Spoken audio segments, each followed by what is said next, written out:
ಎಲ್ಲರಿಗೂ ನಮಸ್ಕಾರ. Welcome to my channel. ಇವತ್ತಿನ ವಿಡಿಯೋದಲ್ಲಿ ಮಕ್ಕಳಿಂದ ಹಿಡಿದು ದೊಡ್ಡೋರ್ವರೆಗೂ ಆರೋಗ್ಯಕರವಾದಂತಹ ನೇರಳೆ ಹಣ್ಣಿನಿಂದ ದೋಸೆ ಯಾವ ರೀತಿಯಾಗಿ ಮಾಡೋದು ಅಂತ ತಿಳಿಸ್ಕೊಡ್ತಾ ಇದ್ದೀನಿ. ನೋಡೋದಕ್ಕೆ ಕಲರ್ಫುಲ್ಲಾಗಿ ಇರುತ್ತೆ, ಹಾಗೆಯೇ ತಿನ್ನೋದಕ್ಕೂ ಅಷ್ಟೇ ಟೇಸ್ಟಿಯಾಗಿ ನೋಡ್ತಾ ಇರ್ಬೋದು, ಕ್ರಿಸ್ಪಿಯಾಗಿ ಬಂದಿದೆ. ತಿನ್ನೋದಕ್ಕೂ ಅಷ್ಟೇ ರುಚಿಯಾಗಿರುತ್ತೆ. ಯಾವಾಗಲೂ ನೇರಳೆ ಹಣ್ಣನ್ನು ನಾವು ಹಾಗೆಯೇ ತಿಂದಿರ್ತೀವಿ, ಆರೋಗ್ಯಕ್ಕೆ ಒಳ್ಳೆಯದು ಅಂತ. ಮಕ್ಕಳಿಗೆ ಕೊಟ್ಟರೆ ಕೆಲವೊಬ್ಬೊಬ್ಬರು ತಿನ್ನೋದಿಲ್ಲ. ಆಗ ನಾವು ಮಕ್ಕಳಿಗೆ ಈ ಥರ ಮಾಡಿಕೊಟ್ರೆ ಕಲರ್ಫುಲ್ಲಾಗಿರುತ್ತೆ ಅಂತ ಇಷ್ಟಪಟ್ಟು ತಿಂತಾರೆ.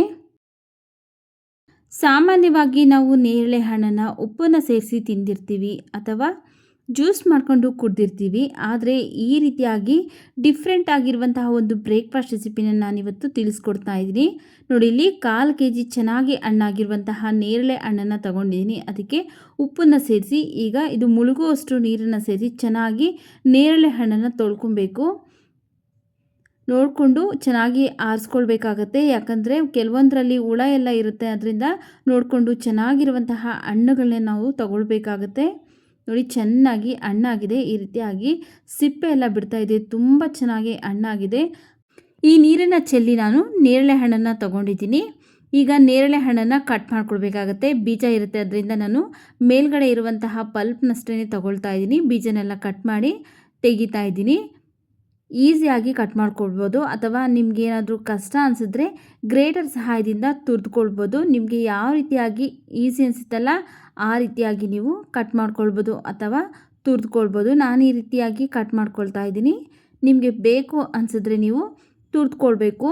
ನೋಡಿ, ಈ ರೀತಿಯಾಗಿ ತುರಿದ್ರೂ ಅಷ್ಟೇ ಬೇಗ ಆಗಿಬಿಡುತ್ತೆ. ನಾನಿಲ್ಲಿ ತುರಿದುಕೊಳ್ತಾ ಇಲ್ಲ, ಕಟ್ ಮಾಡ್ಕೊಳ್ತಾ ಇದ್ದೀನಿ. ನಿಮಗೆ ಯಾವ್ದು ರೀತಿ ಅನುಕೂಲ ಆಗುತ್ತಲ್ಲ, ಬೇಗ ಅನಿಸುತ್ತೆ ಆ ರೀತಿಯಾಗಿ ನೀವು ತಗೊಳ್ಬೋದು. ನೀವು ಯಾವತ್ತೂ ಸಹ ಈ ರೀತಿ ರೆಸಿಪಿನ ಮಾಡೇ ಇರೋದಿಲ್ಲ. ಅಷ್ಟು ಟೇಸ್ಟಿಯಾಗೂ ಇರುತ್ತೆ ಮತ್ತು ಡಿಫ್ರೆಂಟಾಗೂ ಇರುತ್ತೆ, ತುಂಬಾ ರುಚಿಯಾಗಿರುತ್ತೆ. ನೇರಳೆ ಹಣ್ಣು ಸಿಕ್ಕಾಗ ಯಾವುದೇ ಕಾರಣಕ್ಕೂ ತಪ್ಪದೆ ಈ ರೆಸಿಪಿನ ಒಂದ್ಸರಿ ಟ್ರೈ ಮಾಡಿ, ಎಲ್ಲರಿಗೂ ಸಹ ಇಷ್ಟ ಆಗುತ್ತೆ. ನೋಡಿ, ಇಲ್ಲಿ ನಾನು ಚಾಕು ಸಹಾಯದಿಂದನೇ ಕಟ್ ಮಾಡ್ಕೊಳ್ತಾ ಇದ್ದೀನಿ. ನೋಡಿ, ಇಲ್ಲಿ 1 ಬಟ್ಲಾಗೋಷ್ಟು ಕಟ್ ಮಾಡಿ ತಗೊಂಡಿದ್ದೀನಿ. ಈಗ ಇದನ್ನು ನಾವು ಒಂದು ಮಿಕ್ಸಿ ಜಾರ್ಗೆ ಹಾಕ್ಕೊಳ್ಬೇಕು. ಮಿಕ್ಸಿ ಜಾರ್ಗೆ ಹಾಕ್ಕೊಂಡು ನೀರೇನು ಸೇರಿಸ್ತೀನಿ, ನುಣ್ಣಗೆ ಗ್ರೈಂಡ್ ಮಾಡ್ಕೊಂಬರ್ತೀನಿ. ನೋಡಿ, ಈಗ ನುಣ್ಣಗೆ ಗ್ರೈಂಡ್ ಮಾಡ್ಕೊಂಡಿದ್ದೀನಿ. ಎಷ್ಟೊಂದು ಚೆನ್ನಾಗಿ ನ್ಯಾಚುರಲ್ ಆಗಿ ಕಲರ್ ಬಿಟ್ಕೊಂಡಿದೆ ನೋಡ್ಬೋದು ನೀವೇ. ಈಗ ಇದನ್ನು ಸೈಡ್ಗೆ ಇಟ್ಟು ಫಸ್ಟು ಒಂದು ಮಿಕ್ಸಿಂಗ್ ಬೌಲ್ಗೆ 1 ಕಪ್ಪು ಅಕ್ಕಿ ಹಿಟ್ಟು ಹಾಕ್ಕೊಳ್ತಾ ಇದ್ದೀನಿ. ಅಕ್ಕಿ ಹಿಟ್ಟು ಹಾಕ್ಕೊಂಡ ನಂತರ ನಾವು ಈಗ ಮಿಕ್ಸ್ ಜಾರಲ್ಲಿ ರುಬ್ಕೊಂಡಿದ್ರಲ್ಲ ನೇರಳೆ ಹಣ್ಣು, ಅದನ್ನು ಈಗ ಇದಕ್ಕೆ ಸೇರಿಸಿದ್ದೀನಿ. ಆನಂತರ ಅದೇ ಮಿಕ್ಸ್ ಜಾರ್ಗೆ 1 ಕಪ್ಪು ನೀರನ್ನು ಸೇರಿಸಿ ಮಿಕ್ಸಿ ಜಾರ್ ತೊಳೆದ್ಬಿಟ್ಟು ಇದಕ್ಕೆ ಹಾಕ್ಕೊಂಡಿದ್ದೀನಿ. ಆನಂತರ ಮತ್ತೆ 1 ಕಪ್ ನೀರನ್ನು ಸೇರಿಸಿ ಇವಿಷ್ಟು ಚೆನ್ನಾಗಿ ಮಿಕ್ಸ್ ಆಗೋ ಥರ ಮಿಕ್ಸ್ ಮಾಡ್ಕೊಳ್ತಾ ಇದ್ದೀನಿ. ಸ್ವಲ್ಪ ಗಂಟಿಲ್ಲದೆ ಇರೋ ಥರ ಚೆನ್ನಾಗಿ ಮಿಕ್ಸ್ ಮಾಡ್ಕೊಳ್ಬೇಕು. ಬೆಳಗಿನ ತಿಂಡಿಗೆ ಗರಿ ಗರಿಯಾಗಿ ಇನ್ಸ್ಟೆಂಟಾಗಿ ನಾವು ಈ ದೋಸೆನ ಪ್ರಿಪೇರ್ ಮಾಡ್ಕೊಳ್ಬೋದು ಸ್ನೇಹಿತರೆ. ನೋಡಿ, ಇಲ್ಲಿ ನಾವು 2 ಕಪ್ ಆಗೋಷ್ಟು ಫಸ್ಟೇ ನೀರನ್ನು ಸೇರಿಸಿದ್ದೀನಿ. ಈಗ ಮತ್ತೆ 1-2 ಕಪ್ಪು ನೀರನ್ನು ಸೇರಿಸಿ ಚೆನ್ನಾಗಿ ಮಿಕ್ಸ್ ಮಾಡ್ಕೊಳ್ತಾ ಇದ್ದೀನಿ. ನಾವು ನೀರು ದೋಸೆ ಮಾಡ್ತಿರಲ್ಲ ಅದಕ್ಕೆ ನಾವು ಹಿಟ್ಟನ್ನು ಕಲಿಸ್ಕೊಳ್ಬೇಕಾಗತ್ತೆ.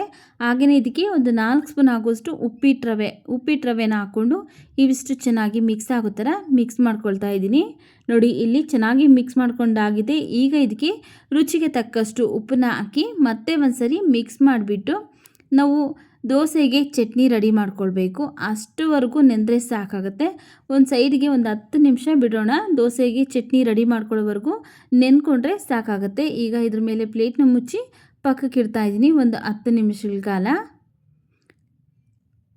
ನೋಡಿ, ಇಲ್ಲಿ ಚಟ್ನಿ ಮಾಡೋದಕ್ಕೋಸ್ಕರ ಒಂದು ಅರ್ಧ ಕಪ್ ಆಗೋಷ್ಟು ಕಡಲೆ ಬೀಜನ ಹುರಿದ್ಬಿಟ್ಟು ಸಿಪ್ಪೆ ತೆಗೆದು ಹಾಕ್ಕೊಳ್ತಾ ಇದ್ದೀನಿ. ಹಾಗೆಯೇ ಒಂದು ಅರ್ಧ ಕಪ್ ಆಗೋಷ್ಟು ಕಡಲೆಪಪ್ಪು, ಒಂದು 4 ಸ್ಪೂನ್ ಆಗೋಷ್ಟು ಹಸಿ ಕೊಬ್ಬರಿ, ಸ್ವಲ್ಪ ಕೊತ್ತಂಬರಿ ಸೊಪ್ಪು, ಹಾಗೆಯೇ 1 ಇಂಚು ಹಸಿ ಶುಂಠಿ, ಖಾರಕ್ಕೆ ತಕ್ಕನಂಗೆ ಒಂದು 4 ಹಸಿಮೆಣಸಿನಕಾಯಿ, 4 ಎಸಳು ಬೆಳ್ಳುಳ್ಳಿ. ಈಗ ಇದಕ್ಕೆ ಒಂದು ಸ್ವಲ್ಪ ಹುಣಸೆಹಣ್ಣನ್ನು ಸೇರಿಸ್ತಾ ಇದ್ದೀನಿ.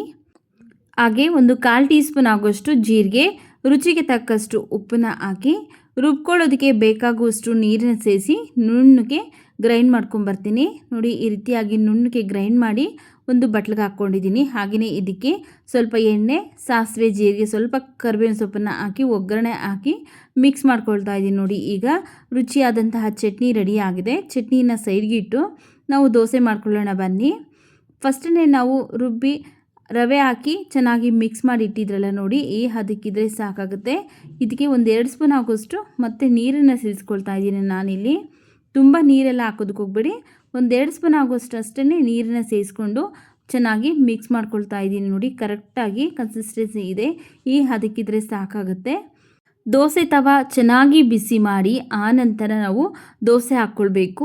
ನೀರು ದೋಸೆ ಹಾಕ್ಕೊಳ್ತೀವಲ್ಲ ಅದೇ ರೀತಿಯಾಗಿ ನಾವು ಈ ದೋಸೆನ ಹಾಕ್ಕೊಳ್ಬೇಕಾಗುತ್ತೆ. ಸ್ಪ್ರೆಡ್ ಮಾಡಬಾರ್ದು, ಹಾಗೆಯೇ ಈ ರೀತಿಯಾಗಿ ನಿಧಾನವಾಗಿ ದೋಸೆ ಹಾಕ್ಕೊಂಡು ಈಗ ಎಣ್ಣೆ ಹಾಕ್ಕೊಳ್ತಾ ಇದ್ದೀನಿ. ಎಣ್ಣೆ ಅಥವಾ ತುಪ್ಪ ಹಾಕ್ಕೊಂಡು ಸ್ಟವ್ನ ಲೋ ಫ್ಲೇಮಲ್ಲಿ ಇಟ್ಕೊಂಡು ನೋಡಿ ಈ ರೀತಿಯಾಗಿ ಬೇಯಿಸ್ಕೊಳ್ಬೇಕು. ತಾನಾಗೆ ನೀಟಾಗಿ ಬಿಟ್ಕೊಂಡ್ಬರ್ತಾ ಇದೆ ನೋಡಿ, ಒಂದು ಸ್ವಲ್ಪನೂ ಅರಿತಾ ಇಲ್ಲ, ಮುರಿತಾ ಇಲ್ಲ, ನೀಟಾಗಿ ಬರ್ತಾ ಇದೆ ನೋಡಿ.